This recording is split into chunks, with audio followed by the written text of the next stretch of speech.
I was on mute. Hello, hello everyone, and welcome to another episode of 100 Days and Beyond, the podcast that is dedicated to the mergers and acquisitions sphere, the space in which companies are purchased, companies are carved out of other companies, businesses are separated into multiple pieces. But every time something like that happens, there's an immense amount of work that has to take place. There's really just I don't know. It's very, very difficult to explain in a very short space of time. But essentially, what happens is you have a whole load of leaders and people of different backgrounds, of different skill sets and specialities. Various people coming from different aspects of either the acquiring business or the target business, and getting them to work together, and getting them to act in the right way. Today we were meant to have JP Verdier.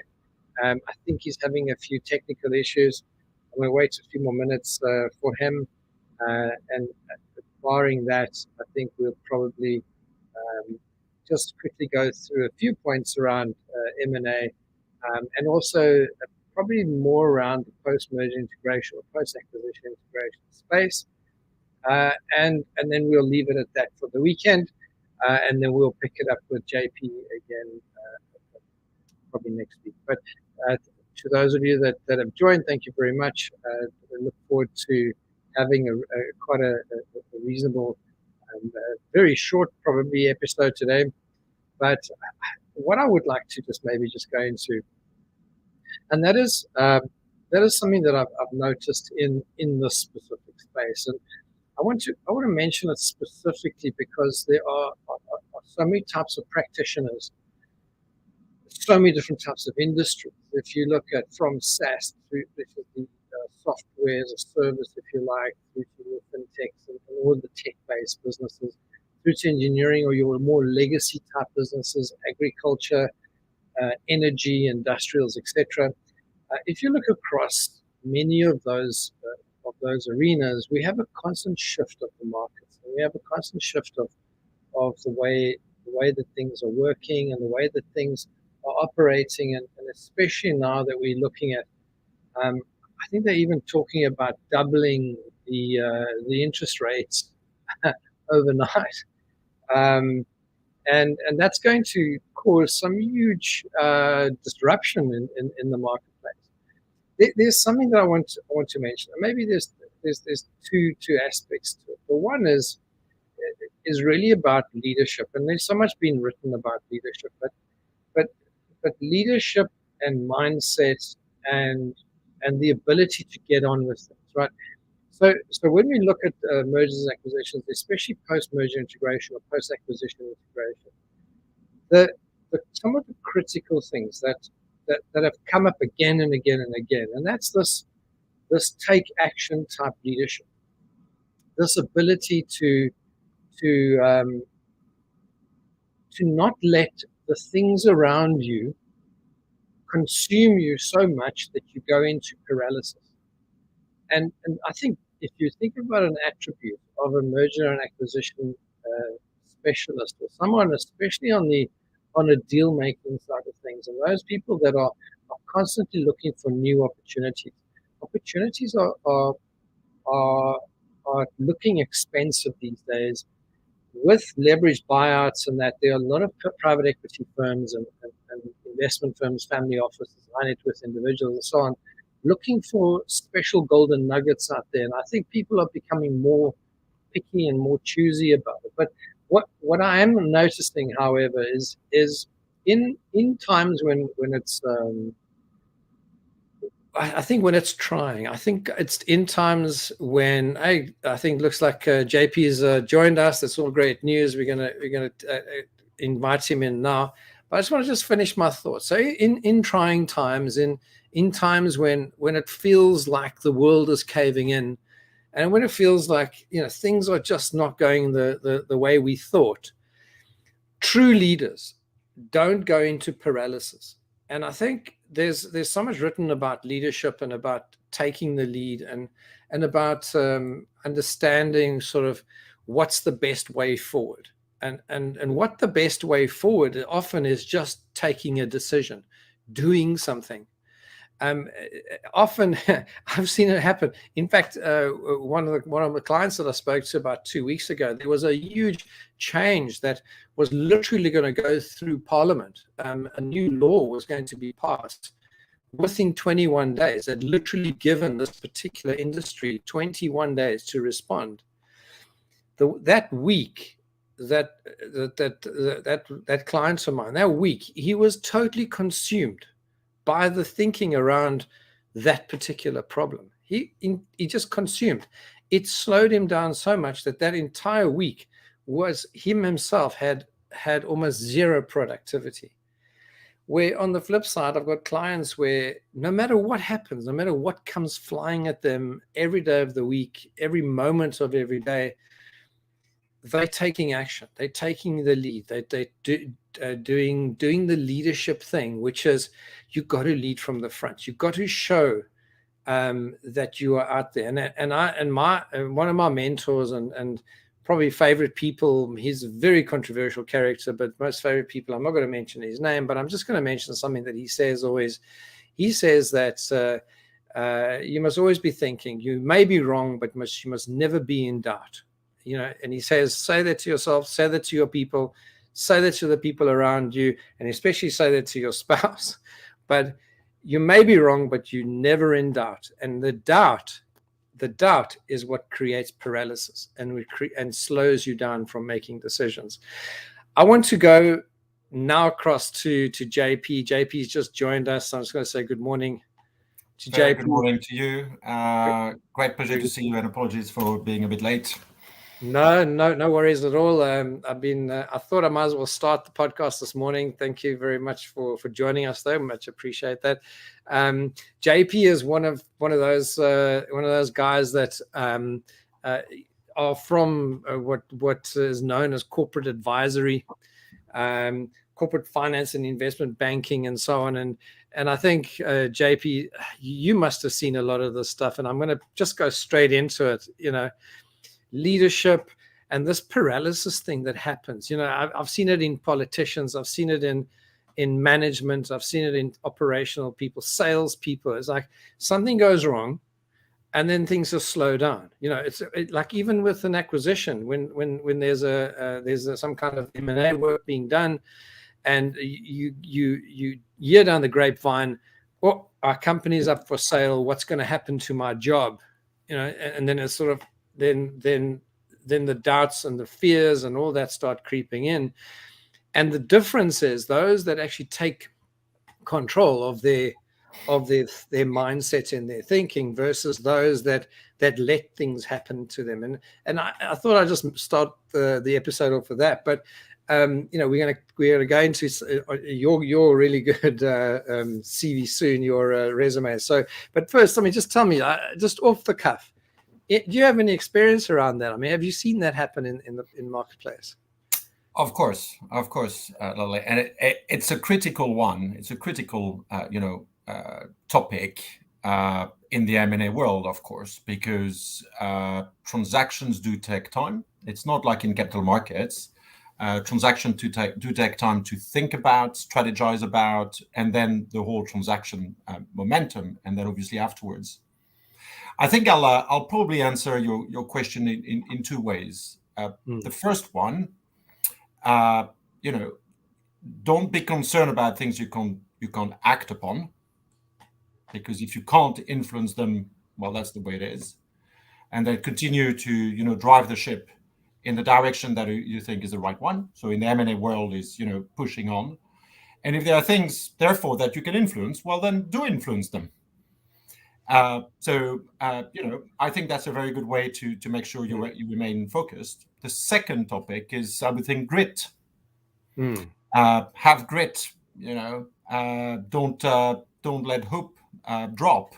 And in the M&A world, you've got lots of peaks and troughs and ups and downs, and those who do succeed are the one who effectively roll up their sleeves and push. And actually, that's what is really exciting about this job. Yeah, and I think that's what defines, I think, a lot of the times why people take on this as a career, why they take it on as something they feel enthusiastic about. There's a purpose to it. There might be, there might be projects, or there might be shorter term in terms of sort of it could be, I don't know, a few months to a few years, but it's not 50 years. An M&A or some kind of process takes a bit of time, but it does sort of work its way through. And you starting again every time you go straight into the rough and tumble of it. You work through the different issues, and then you come out on top, and then there's another project, and off you go again. And I think you need a certain, you need a large amount of grit to get through that. And I think mindset does count a lot for that. So yeah, thank you for that. I think that's a really good one. So let me introduce you quickly. So JP is the founding partner of Verdier and Co.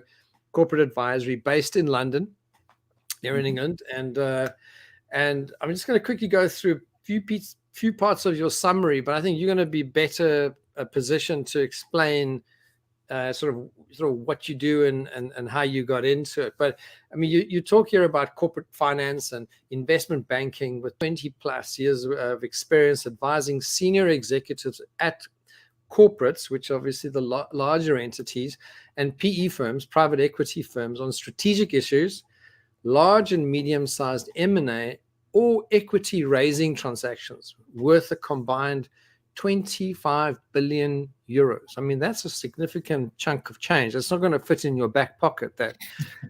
That's huge. So that's how I'm starting. And I thought maybe you just want to sort of elaborate a bit on that, and then how did you get into this fascinating world? Yeah, with pleasure.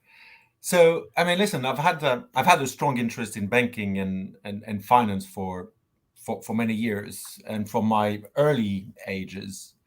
And that transcribed in reading the financial pages of newspapers, being interested in the life of companies, being passionate about business innovation, and it being a force for good.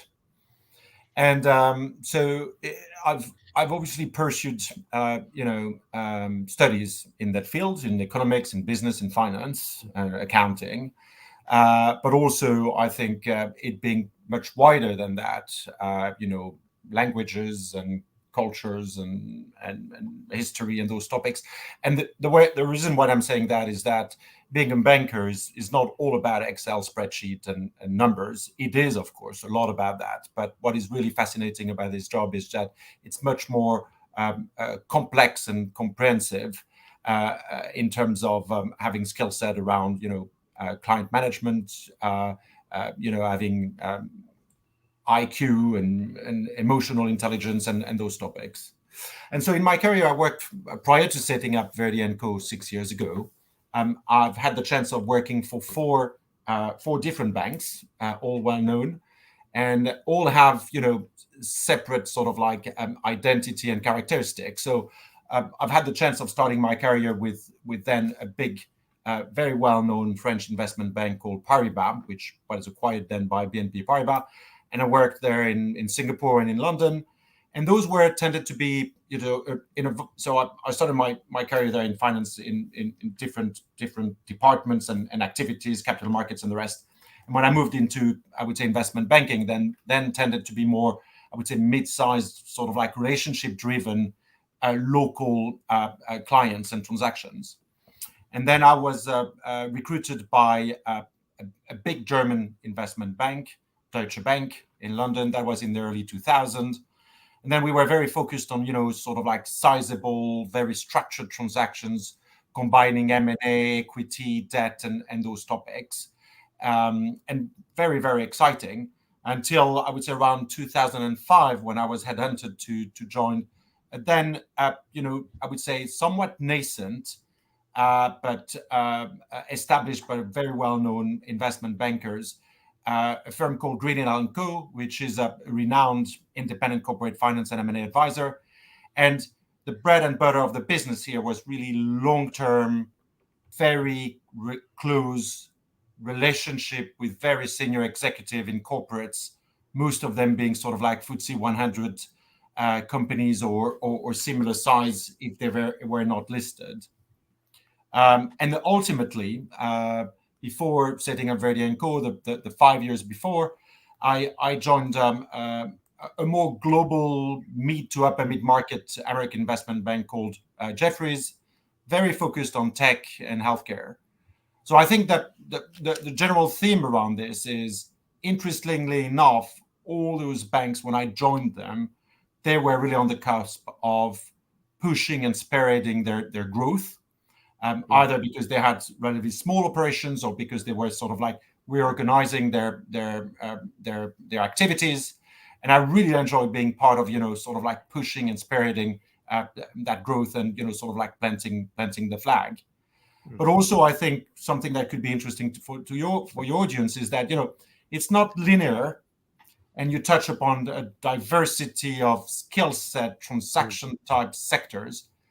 And that's what I really love also, is that diversity. Yeah, and if it wasn't for the diversity, I think a lot of people in this fraternity would get bored. I think if you had to, some people like repetitive tasks, and other people like to be challenged. And I think sometimes there's a something in the middle as well. But I think if you look in your career and the attributes that you that you show, you like to get into the rough and tumble. And even on the advisory side, I mean, you do have to take on a lot on your own shoulders to make sure that things are being delivered. I mean, you can't just go in and sort of just say, okay, well, let me just tell you what to do and then leave. You got to go in there and say, look, I'm an advisor, but there's stuff to be done. Let's get on with it. Let's roll up our sleeves and get on with it. And tell me a bit about that, sort of a day in the life of JP, and how you actually get on with what you do. Yes. So yes, there is a lot of diversity, and listen, I love that question because I think you learn a lot by listening to other senior executives on how they describe their days, because you always pick up a few good tips there. So I would say there is no such thing as a typical day for me, at least nowadays. It was obviously different at the beginning of my career. I still do quite a few repetitive things, to be frank, but there is a lot of diversity, and I do enjoy trying to find that diversity. So it's full of unexpected, but I tend to start my day, I would say, around 6-7 o'clock in the morning, sort of like checking emails and sort of like clearing up a few things that I can act upon, put into action. And then I do love spending quite a bit of time with my family around breakfast, school run. And then I either work, from home, which is the case this morning, office, or obviously at clients or visiting clients. So the day tends to be packed with a lot of client advice, being a lot on the phone, being quite a bit on emails, doing quite a bit of analytical work myself, or working with my team on, analytical work, or reviewing what they have done. Managing the business, because obviously today I'm a founder, so it's about thinking about growth, strategy, positioning, new client development, always thinking about clients. The best moment when I think about clients is actually in the morning in the shower, because then I tend to have like that one or two potentially bulb moments. And then, having obviously quite a few meetings and calls, it's been a lot on Teams or Zoom over the last few years. Meetings do tend to, I would say, to re-emerge, but also a bit of traveling. For those that are particularly, I would say, strategic, significant, and where, you can't really, it's difficult to replace the personal interaction. And so one of the elements that is very attractive in our job. And then, I would say that my day finishes between 6 and 7 o'clock for more family time, times with friends or client engagement.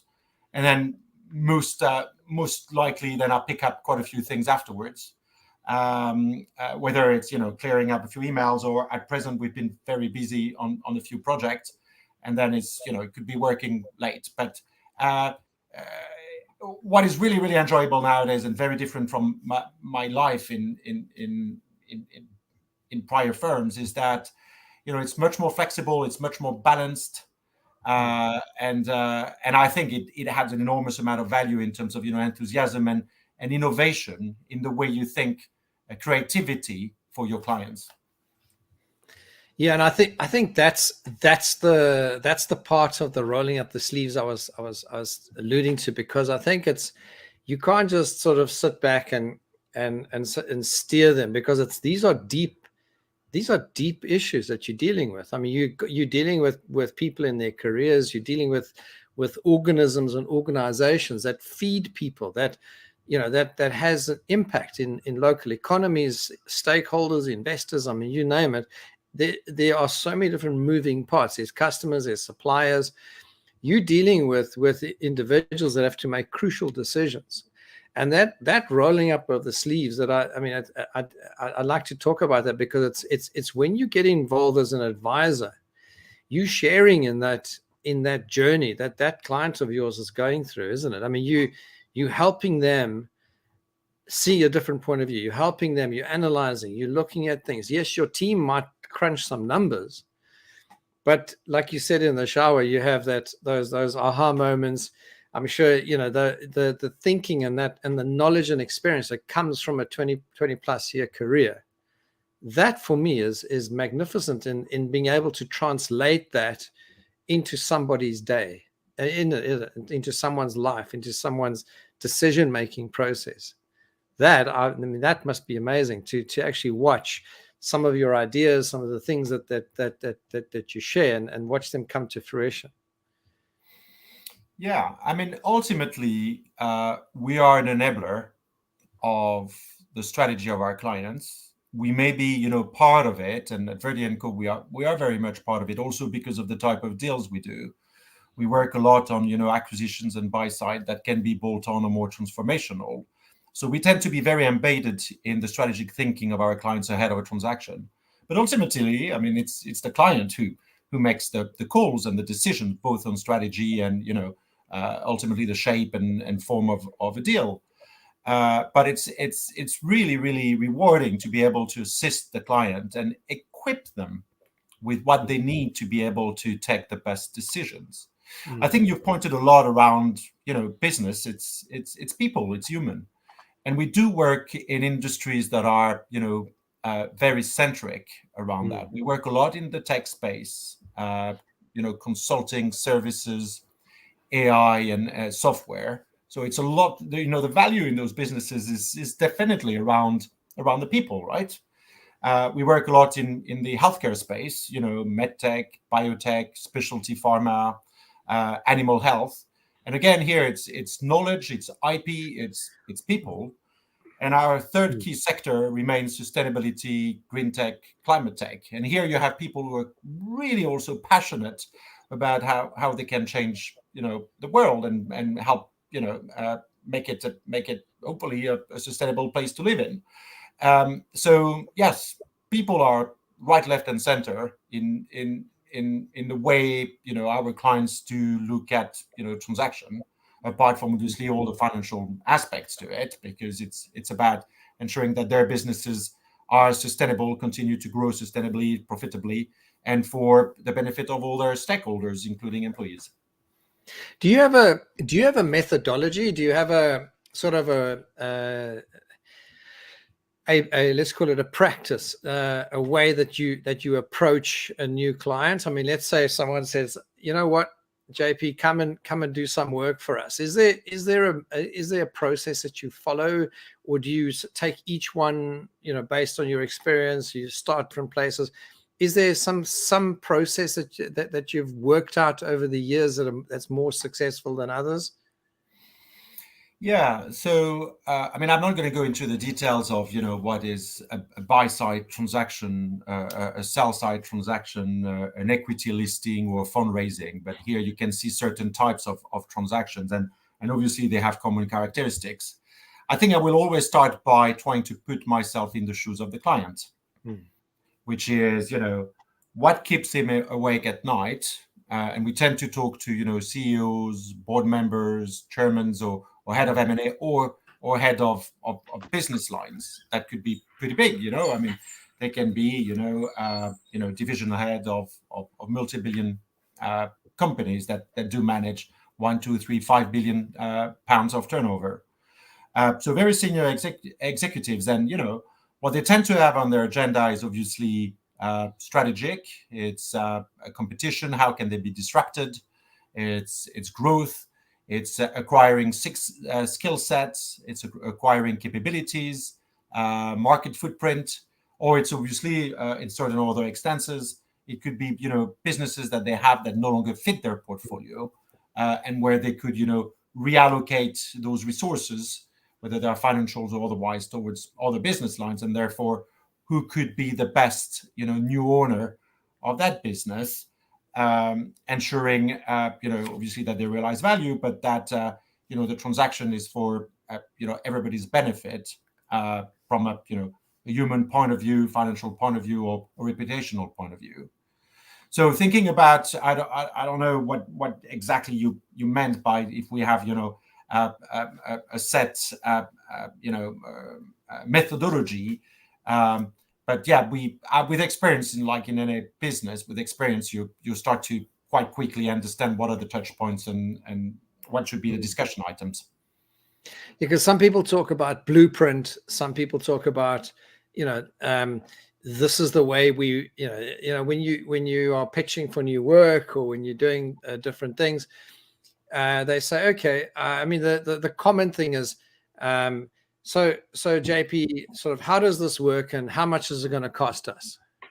Yeah, I mean, isn't that, I mean, that's a common question. I mean, it doesn't matter what business you're in, really. Yeah. And it's sort of the how does it work? Sort of, yes, okay, well, day one we come in and we do these types of things, and day two, it's not a let's call it an exact project plan. It is more an approach, I think, that I'm asking, and I think that's what I've found. A lot of the really successful guys like yourself have an approach. You tend to do it naturally without even thinking about it. Mm-hmm. But you have an approach when you go to a client. I mean, I see you smiling, so I'd like your opinion on that. Yeah. So again, I'll go by the client. First, listen to the client. What has he got on his agenda?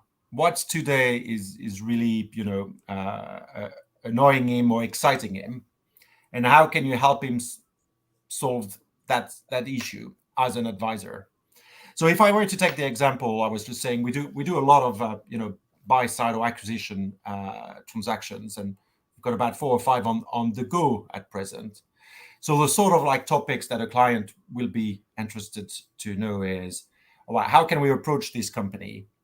Is it for sale? Would they be interested to be acquired by us? Who else could be looking at it? So what is the interloper analysis? What do you think could be the value? How could we integrate it? What are the risks in terms of integration? What are the synergies or dis-synergies with that? Can you help us reach out to this company on a confidential, non-confidential basis? Can you help organize, meetings and sort of agendas and discussion points? How can we get traction with that? Then do they have also a financial advisor? What sort of information could they share with us? What sort of work can we do in terms of understanding the business from a legal, operational, financial, HR point of view, IT point of view, and technology point of view? Can you help do evaluation work? Then that's potentially the standalone value of this business. What's the value to us? Would they accept to sell it at that price? Then what's the strategy? What's the structure? Would they sell 100%, part, minority, majority? Do we want to provide an earn-out? So then we get into the structuring conversation. And then you're going to go into obviously legal aspects, access to data room, having them open their book, and then start to negotiate a whole raft of agreements, whether it's a share purchase agreement, whether it's a shareholder agreement, whether it's articles of associations, continuation, transition services agreement. And here I'm talking about obviously a private deal. In a public arena, it's different. It's an offer document and those topics. And then if you think about the flip side, then on a sell side transaction, then it's different. And if it's a joint venture agreement, that's obviously different. So we of course you do have a little bit of a blue book and so. But always start. I'm loving that. So although I mean the approach stays roughly the same, but it's in the detail, and it's the stuff that you do in the detail which is fascinating. I think one of the things this podcast is about post-merger integration, post-acquisition integration, and we talk a lot about how the setup. I mean, I don't know if you're a golfer, but when you tee the ball up and you're going to take a swing at it, it's like it's all the stuff you do before and during your swing that has an impact on where the ball lands eventually. I think a lot of the work that you do, buy side, sell side, and so on, has a massive impact on what's possible when it comes to integration, setting the let's call it the outcomes that you want from the actual deal would talk into the integration side of things. So tell us sort of what goes in the back of your mind. So when you're thinking about that, you're advising your client, because it's one thing to structure a really good deal, but the other part is to make it happen, and to structure a deal that's realistic, and not just structure a deal that sounds good on paper but difficult to implement. Tell us a little bit more about that, and it goes on in your mind. Yeah. So I love your analogy with golf, because a big parallel with our job is that we've got to think about the end point and then work backwards. And so PMI is a topic which, as you can easily understand, because of the sectors in which we work and the type of transaction, those are acquisitions, and therefore because we are embedded really as an independent corporate finance advisor, we're really embedded with our clients, and we love that. We tend to be, involved in those topics much more than you would in a traditional, I would say, pure transaction-led investment banking work, and we really enjoy it. So the reason why it is important for us as an advisor is that we want to make sure that this transaction is successful for our client and that they're happy with it. So in any shape or form where we can assist them in thinking about it and having, I would say, the blueprints, the action list, all this, being equipped with all of that, it's important. So we think about it. But also, we want to make sure that doesn't become an issue or topic at the last moment in a deal. And we've seen that quite often, where in the past clients tended to think about PMI pretty much when they were, actually, we're going to hold the keys of this company in a week's time. What have we thought about their future? Because everybody is very focused on the opportunity to acquire the business, doing the transaction, but then actually they are going to own it. So this is a topic which is nowadays much more at the forefront and at the very beginning of the thinking process of our clients and our thinking process than it used to be the case 10, 15 years ago, 20 years ago when I started my career.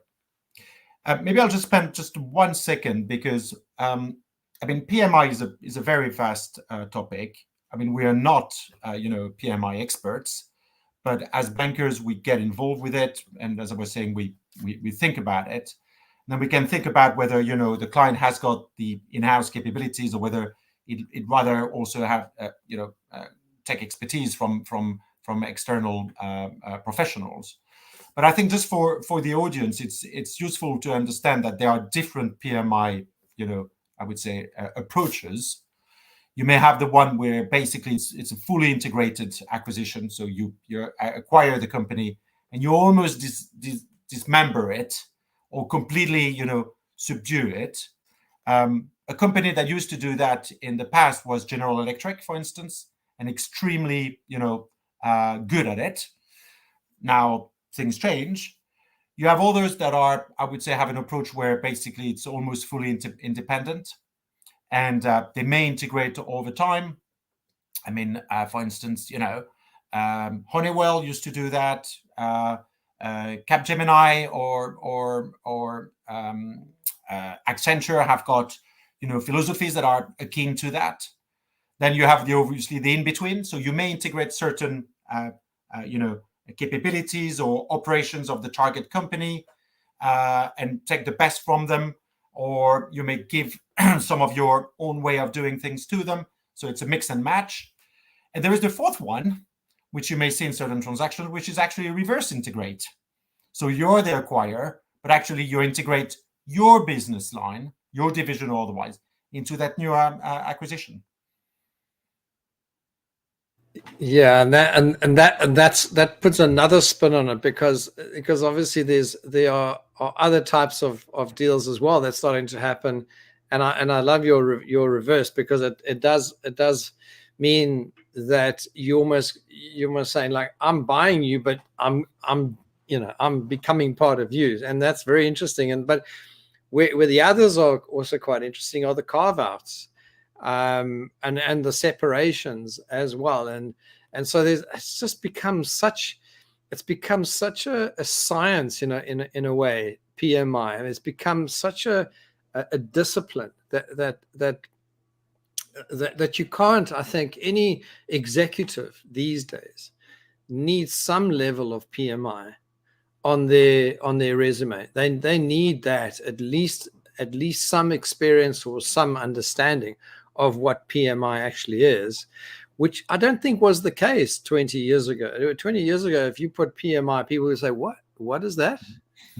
And now it's sort of, wow, okay, well, it's also almost a requirement, because most businesses these days, especially with the fast moving environments like tech and sort of your environmental things, there's a lot of activity. It's not always great activity, because sometimes, there's some really bad, let's say, choices that are made, but there's constant talk about how do we grow. I mean, there's really only two ways, if you think about it. I mean, we either spend money at sales and marketing, or we go and buy other companies. How do we actually expand our entity geographically, or with tech, or with staff? I mean, finding really good people, sometimes it's just much easier just to buy another company and take their employees and put them onto your payroll, because you just can't, just the whole recruitment process is so very, very difficult these days. So there's so many different reasons why, and I love your relation to sort of, you got to be thinking, and that's the whole golf analogy. You got to think about where your ball's got to land. I mean, it doesn't help you're on the green and you're putting and you take out your driver. I mean, that's not going to end up in the hole, and vice versa. You're not going to take your putter and tee off with it. Well, I mean, unless you've had maybe too much to drink. But I think the whole thing is it's, you have to really understand the entire journey that's coming, and also what needs to be achieved. So I'm liking that. I'm liking that whole approach. You do get involved. I mean, you do very much get involved with your clients, and coming from an investment banking point of view, the buy and sell side knowledge and experience would be huge, because that's what you do as investment bankers, isn't it? I mean, you analyze whether deals are good or not, and whether you want to pitch that deal to be done. Often, as big investment banking firms, you'd go to the two firms and say, how about the two of you get together and have a conversation, and we'll put the deal together for you. Isn't that investment banking? Absolutely, yeah. And you would have done hours worth for our clients. Exactly. You would have done hours worth of analysis and research and all that to see, if we put that one and that one and that one of those together, in fact, together they mean this. Or if we start splitting that one out, carving, it becomes a bit like a chess game if you think about it. I mean, that's why I'm finding it fascinating speaking to you today, because although you don't spend that much time on the PMI, you spend a lot of time on the setup of that, the rest of the journey. Is that a fair enough assessment of what you do? Yeah, listen, you're spot on. I think you're completely spot on. I mean, you made references to senior executives not having PMI experience 20 years ago, and nowadays being right, left, and center. I mean, for instance, just two transactions we're working on today in the tech space. One is exactly what you're mentioning. It's a carve out in the Nordics in the IT space, and that's the reason why I was a bit late on the call. And the conversation is effectively, in the carve out, what is it that they are going to put in the basket? How are we going to think about integration? How are we going to think about topics around, cultural alignment, motivation, retention of employees? And you mentioned, for instance, how tight the labor market can be for very skilled software and AI engineers. So those are key topics, and they need to be really set from day one to make sure this is successful, and that the infamous probability of success of an M&A transaction being tended to be referred to be in the 50-60% historically. Well, that for our client we make sure this is a 80-90% scenario, because the PMI topic has been thought through well ahead. Yeah, and I think it's now become critical. I mean, you got to have that as part of your conversation. In the past, I'd always got the sense that due diligence and during that whole initial process was all about understanding the structure of the deal, but never really giving enough thought to the how. It's like almost more about the what and not so much about the how. These days, it's a lot more about not just the what, but about the how and the who and all the tools and the processes and things we need to follow, and how and who we need to get on board.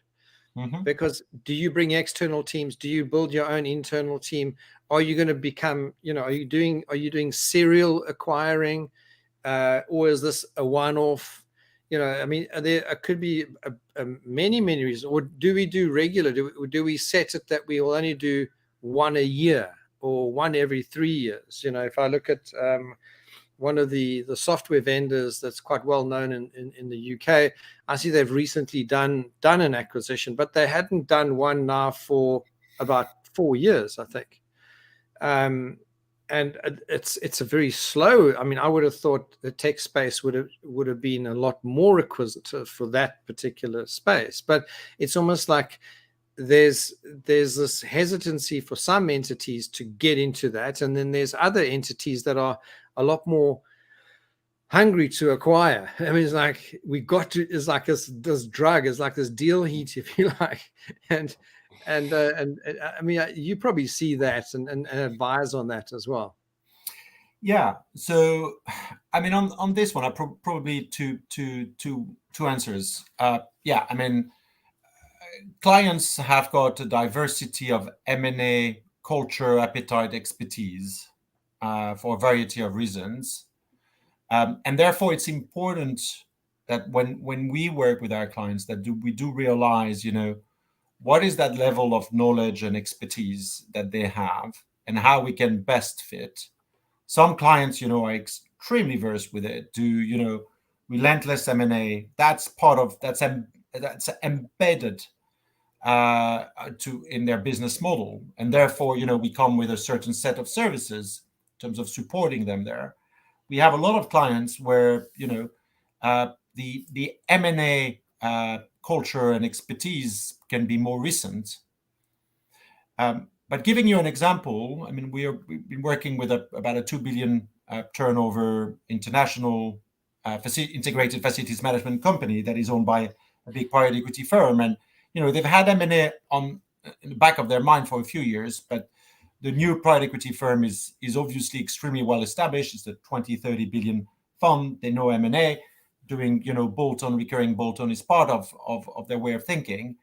And they are really providing and recruiting experts like head of M&A and so within their organization, and pushing the M&A strategy very significantly. It's almost like a project every month or 2 months that they have, and they bring that PMI knowledge. But for the example you just gave of a company that may do M&A on an on and off basis, that's where I think they ought to, if they don't, call upon PMI experts, consultants, independent consultants that can assist them in thinking about it ahead, but certainly also implement it. The second part is, for me, where I've seen clients being very successful, is ensuring that there is accountability in when they do transactions at senior executive level, and there is continuity in the leadership on the transaction. So from during the transaction and afterwards, and not that it completely drops the ball, where it is quite often the case, for instance, for external advisors like bankers, but within the company, that shouldn't be the case. And that's where PMI experts and consultants can help. Yeah, I also, and this is the last point around this, is I've also seen that when you got an entity that does a lot of acquisitions, it also changes the nature of their own organization, because they tending now to, it's a bit like, I mean, you've seen it. You have a board, right? You have an executive. They're a good team and they work very, very well together. Now, one of the members leave and it gets replaced by someone else. The dynamic starts to change, doesn't it? Now you have another person leave, another person replace. Now the dynamic changes again, just because of the nature of bringing new people on board. When you're an acquisitive firm, you're not just, I mean, often, it depends on how deep the integrations are, of course, but you are sort of cross pollinizing, if I could use that word, but you are doing a lot of that across the organizations, that over time, the acquiring entity theoretically, and you must just tell me what your experience is, but theoretically will start experiencing changes even within themselves, because they'll be taking on management. Their management will be joining other entities, and you start having this. I've seen entities start diluting too much, where they take all their really good managers and place them out in the marketplace, and they have fewer managers managing the core business. Have you seen that? I mean, I've seen that, and then things start to fall over. Especially, you only realize it later on, or much later on, as things start unraveling. Yeah. Any experience on that? Yeah. So I don't know if what I'm going to tell you really answer your question, but from my perspective as an M&A advisor, it is critical that that the management team in the company that our client may be looking at acquiring, or that we may be advising to sell, remains focused on their business. Because a transaction can be, it is highly time consuming. It diverts management from their day-to-day business. It pulls resources from loads of different areas within an organization. And it's important that what I would call the assets, the subject of the transaction, is not being damaged because the management team take their eyes off the ball.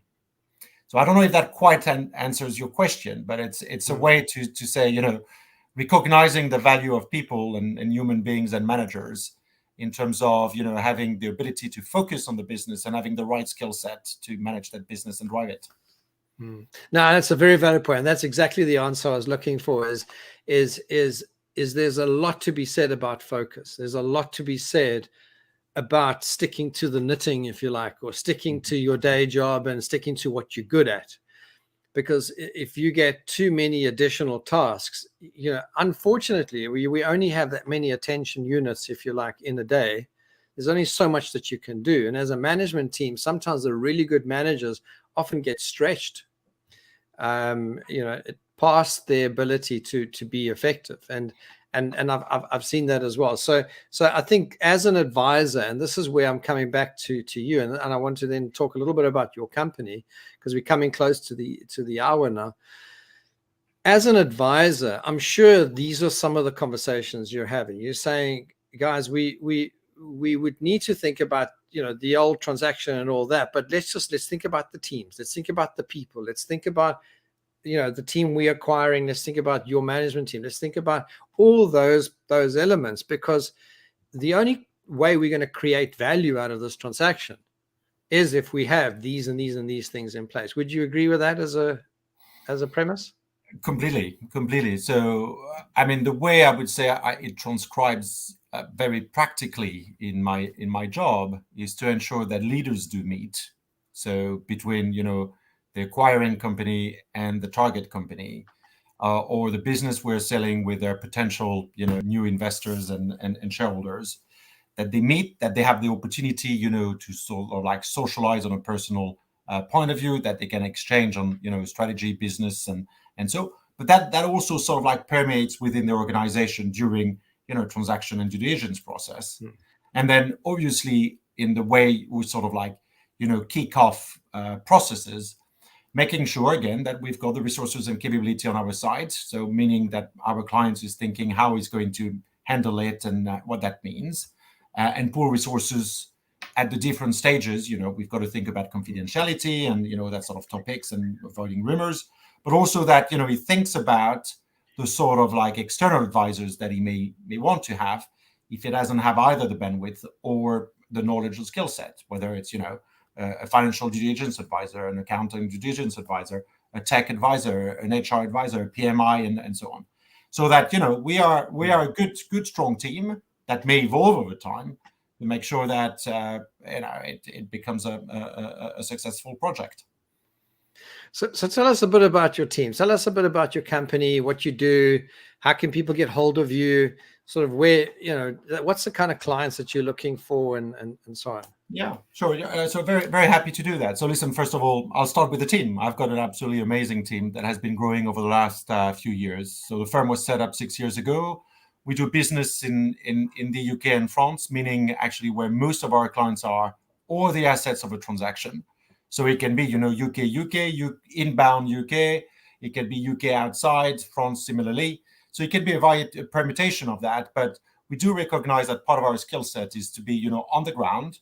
I've been doing investment banking for 20 plus years in the UK, but also in France and other jurisdictions. But we've got a team of 10 colleagues, variety level of seniority. I like to call it, a bit the United Colors of Benetton, because we speak probably 9-10 languages, a variety of skill set. And that allows us to do, I would say, so as what I was saying, buy side M&A, sell side M&A, fundraising, a lot of strategic work in the background, like, Bain & Co. with the corporate finance hat on. And we've been extremely successful also in helping our clients doing very, very detailed target scoping acquisition exercises and mapping, and sometimes helping them doing the outreach. But that independence and long-term mindset is very, very much enshrined within the way we do business. And we work for corporates, tend to be big corporates, but also they could be, listed, they could be private equity owned, they could be owner, founder owned, and more specifically with a couple of private equity funds on a selective basis. Oh, that's great. And then how do people get hold of you, JP? How do they get hold of you? Very easy. We're all very open-minded. So first of all, I would say just have a look at our website, www.verdierandco.com, VERDIERANDCO.com. Please do follow us on LinkedIn. You can search us there, and just reach out to us via LinkedIn messages. And don't hesitate to reach out to any of my colleagues, not only me. We are very keen to hear from potential candidates. We are going to scale up further the firm with some senior and very senior recruits. So always happy to engage in those dialogues. But candidates or just to do business together, or if you're a service provider, we are very tech and digitally savvy. So if you have propositions that could be relevant to our business, very, very keen to hear. Love it. Thank you very much. JP, thank you very much. I really appreciate you coming online, and I know you're very, very busy, and that's why I started a little bit earlier, because I knew you'd come online at least sometime while we were talking.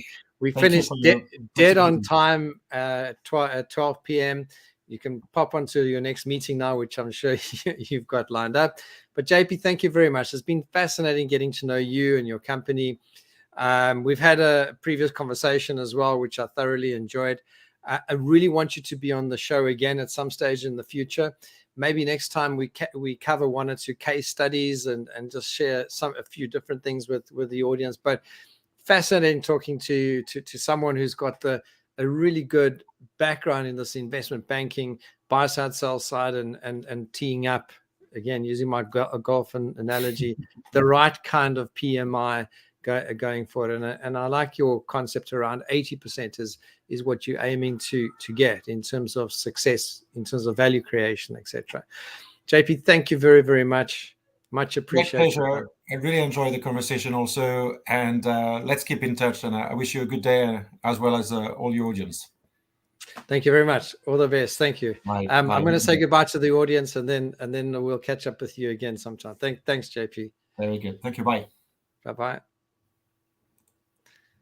Okay, everyone. Thank you very much for joining us for another episode of 100 Days and Beyond, the podcast that dedicates time and energy and effort to those special individuals, those wonderful people out there that do so much for business, for making this entire economy of the world that we live in, the economy that pays our bills, puts roofs over our heads, feeds our families, and makes things happen in the right kind of way. I think people are getting smarter, savvier, and we have people such as JP that come online within this environment, bringing in a wealth of experience, knowledge, and advice to clients to be able to deliver on the outcomes that are needed to be able to continuously grow and develop as markets change, as humankind changes, and as we become better and more sustainable over time. Thank you very much for joining us today. Hope to see you on the next episode of 100 Days and Beyond. Have a fantastic weekend, and we'll chat to you again. Bye-bye.